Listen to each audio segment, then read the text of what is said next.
Hello plant friends, my name's Alanya and welcome to my channel. I'm a novice orchid grower here in suburban Western Sydney, navigating the wonderful world of orchids and learning how to grow these glorious plants so that they thrive here in my somewhat wacky subtropical climate. And sometimes I have successes and other times not so much. If this sounds like something you might be interested in, please do join me on my crazy adventure. This week we're diving into two incredible terrestrial orchids. Pleione, which are from the subtribe of the Coleogeneae, and the Bletilla striata, more commonly known as the Chinese ground orchid. These plants are both cold-hardy, terrestrial, and apparently easy to grow and supposedly rewarding with their beautiful cattleya-like blooms. Now, I do have to apologize, as when I recorded the footage for this video, I didn't realize that once again I actually had microphone issues until I sat down to edit the footage. So I did put it aside for a few weeks while I considered what to do and how to go about proceeding. As I have such a great audience and I didn't want to actually skip over this particular video, I've decided to voice over the potting footage I do have to bring you my next attempt at growing orchids. So now let's jump into my time machine and take a look at what past me got up to.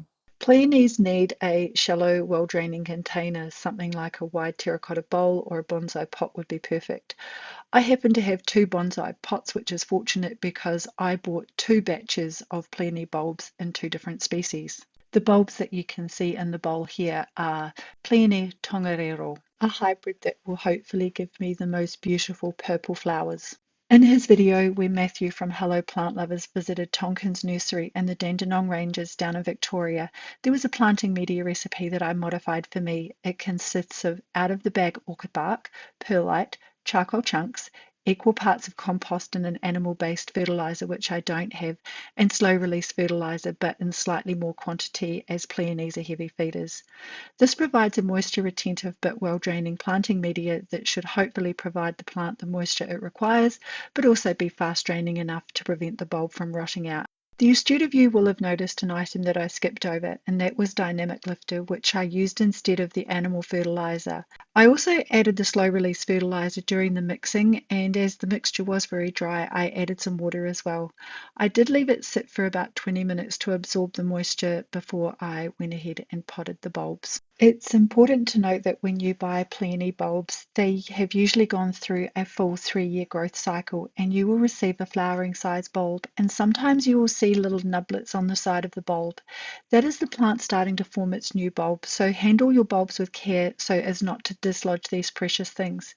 It will take several years for these bulblets to grow out to flowering size. So year 1 they form, year 2 you may get a leaf, and year 3 it should be flowering size. So it might take a few years to generate a cycle of annual blooms. Now you do need to take a good look at the bulb and work out which way is up.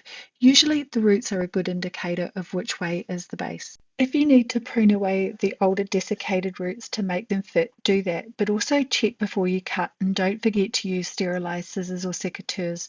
I use isopropyl alcohol, but some people use flame. Just use whatever works for you. Next is prepping the pot. Remove any unsightly stickers, and I have chosen to cover the drain hole with a chunk of crock from an old broken pot to prevent the planting media from falling out the drainage hole.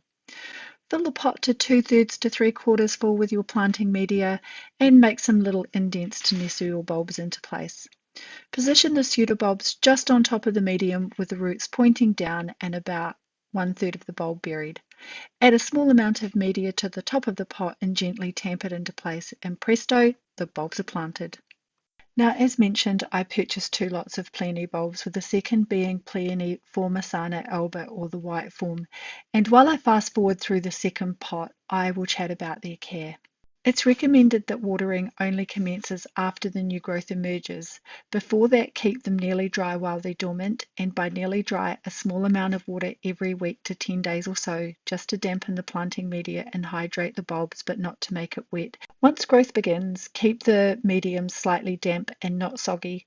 Making the planting media soggy will only encourage rot on the bulbs or even fungal infections, and these can be difficult to treat. Reduce watering in the late autumn when the leaves start to yellow and the bulb goes dormant. Everything that I have read or watched indicates that peonies are quite heavy feeders.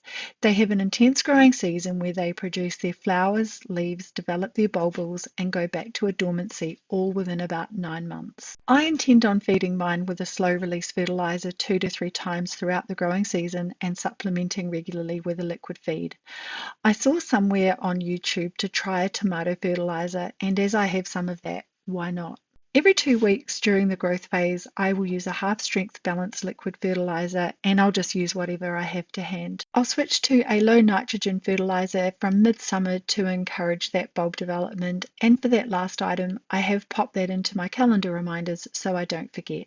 Like most orchids, they love bright indirect light, and early morning sun is perfect, but don't forget to protect them from the hot afternoon rays, especially if you're here in Australia where the westerly setting sun is ferocious. So I've put mine into the bottom shelf of my nursery rack where they will get some direct morning sun for about an hour, and that should be perfect. Peonies are a cool grower and are perfect for climates that experience a real winter, but just remember to protect them if you do experience frost. Mulch around them or cover them in some way to prevent the bulbs from freezing, or you can lift them when the foliage has died back. As I don't get frost, I can leave mine here on the balcony quite easily as it's protected by a hard roof. Lastly, don't forget to add a label so that you can identify which set of bulbs is which in identical pots. Now the Bletilla striata or Chinese ground orchids. These beauties grow from a small rhizome, but unlike peony, they can be planted directly into the ground in many climates. This particular specimen in this large ceramic pot was gifted to me by my friend Sean in September last year, and it was growing very well. And I'll drop some footage here of what I was given. It did flower and it was very beautiful. However, only one of the bulbs flowered, and it seemed there may be a time delay while each bulb matures. The other bulbs grew leaves but no flowers. So hopefully with the amount of tomato fertilizer I gave it this year, the non-flowering bulbs will have bulked up a little bit more and I might get more flowers this spring. These orchids are great in pots or in garden beds. Just make sure that if you're planting them in the ground, that you check with your local council or local government rulings that they are not a registered invasive weed in your area. Bletilla striata prefer rich, loose soil, so a blend of out-of-the-bag orchid bark and loamy or sandy garden soil with some perlite works well in containers. Here I'm using the balance of the mix from the peonies, and I'm adding a little bit more of out of the bag orchid mix, but I also put in some charcoal and perlite. But because they're terrestrial, I added some tomato potting mix to this particular blend as well as some compost and some more slow release fertilizer. I also added some mycorrhizal fungi as they are an orchid, and that is just my habit. Now, this pot of plants had not been repotted in over 10 years, and the planting media had broken down quite dramatically in that time. So time to tip it out and see what is in the pot. First up, the broken down planting media was dry, granular, and looked like the refuse out of a vacuum bag. It didn't look nice at all. It was so bad that I chose to throw it into the regular rubbish bins. I also knew that there were some new growths forming as they'd been making themselves known for quite a few weeks, and these gave me some hope that I had done something either right or I was just being that lucky. Bletilla striata grow from a rhizome, and they put these little bulbils off the rhizome. Here I'm inspecting the rhizome and pruning off any dead bulbs, dead roots, and the remnants of last year's growth. At the same time, I'm looking for pests, and I didn't find any. Now, I've chosen this large terracotta pot. I would prefer a shallower pot, but this is what I had available at the time.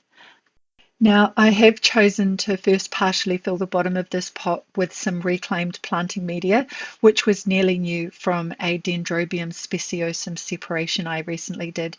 I don't mind using reclaimed bark because bark is quite expensive, and this is a large pot. As mentioned, this plant has started to produce new shoots for this year's growth. As these are a rhizome, I'm going to bury these. Why? Well, dahlias are a rhizome and they're buried, and I received these buried, so I'm going to bury them. I'm burying them roots down, shoots up, and about 1.5 inches below the top of the pot. I'm placing them around the pot so that they fit comfortably and also giving them some room to grow. When the rhizomes are placed in the pot and well spaced to grow, I cover them with 2 to 3 centimeters of planting media, shaking the pot gently to settle the rhizomes into their new positions. The little green shoots that you can see were emerging in the old ceramic pot, so here I've decided to leave them poking through as they were in their previous home. When I finish with the planting media, I give it all a good drink with a sea salt seaweed solution at 1/4 strength to help them all settle into their new and larger digs. These are now ready to go on my balcony in a warm and sunny spot. Now, I enjoyed the Bletilla striata so much last year, I decided to buy 2 more pots from White House Nursery. The repotting of these is the same as the first, so I'll talk about their care and the growth cycle as we speed through the repotting of these 2 pots. The growth cycle, like Pleione, is intense, but in this case each shoot will first produce 3 to 5 bright green leaves that are pleated in texture. This typically starts in mid-spring and the leaves can get up to 50 centimeters long. Starting in late spring or October here in the southern hemisphere, flower spikes start to push up through the foliage. Each spike produces between 3 to 14 flowers, which are typically either pink, purple or white. Mine were pink. These flowers can last up to 6 weeks, but mine lasted about 5 weeks. After flowering is finished, the leaves will remain lush and green for the rest of summer, and towards the end of summer and into autumn, they will start to go brown, marking the end of the growing season for this plant. The leaves will first turn yellow, then brown, and then eventually black.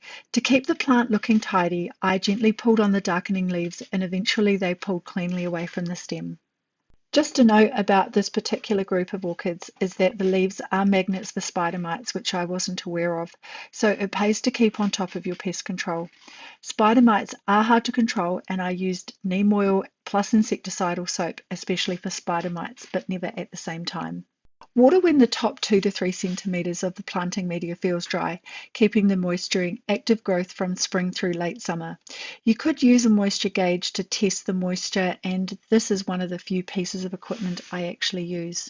Just be mindful when using a moisture gauge that pushing the probe into the soil could potentially damage the rhizomes beneath the surface. Like the Pleione, reduce watering in autumn as they go dormant. I've been watering these every couple of weeks moderately to retain moisture in the media so that they don't desiccate, and I'm watering them as if I was watering freesias or hyacinths or any other spring bulbs. When it came to fertilizing these, I fertilized them every week with a half-strength liquid fertilizer, and 3 times throughout the year I applied a topical of slow-release fertilizer, and in this case I did use a tomato fertilizer for them. Additionally, these are hardy down to around -10 degrees Celsius or 14 degrees Fahrenheit, so they are great for temperate zones. Place them in dapple shade or morning sun for best flowering.